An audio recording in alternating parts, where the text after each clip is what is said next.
ये कौन होईगला? गाँ सारा लोके काहींकी कांदुछंती, कहा पाई कांदुछंती? हाँ आज्ञा, रोजगारिया पुओ घर को फेरीची आ पूरा गाँ कांदुछि।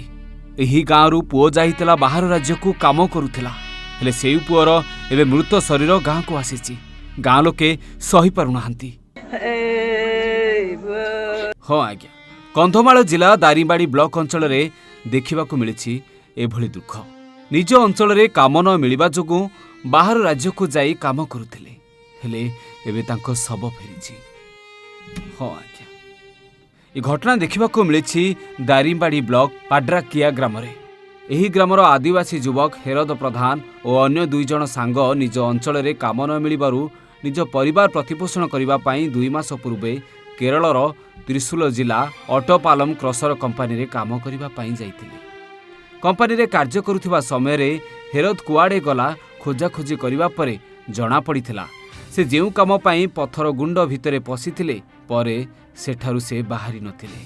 अजाणतारे डंफटी मुंड उपरे पत्थर गुंड सबू ढाली देइथिला। फଳରେ किछि समय परे सेठारे पोती होई तांकर जीवन चलीगला। एहापरे कंपानी तरफरु पुलिस को सूचना दियाजिबा परे पुलिस घटनास्थल रे पहुंची हेरद को उद्धार करी मेडिकल को नैथिले, हेले डाक्तर सेठी मृत घोषणा करथिले। पर सेठारे तांकर शव व्यवच्छेद परे निज ग्राम को कंपानी तरफरु एक आम्बुलांस जोगे ग्राम को पठा जाइछि मृत शरीर। आ तापरे देखिबाकू मिलिछि गाँ रे एभली शोकाकुल परिवेश। हाँ आज्ञा, हेरदंक घरे रहुछंती वृद्ध बापा माँ पत्नी एवं 4 वर्षर कुनी पुओ। हेरदंकर मृत्यु घटना शुणिबा परे परिवार जेमिति शोकर छाया खेली जाइछि।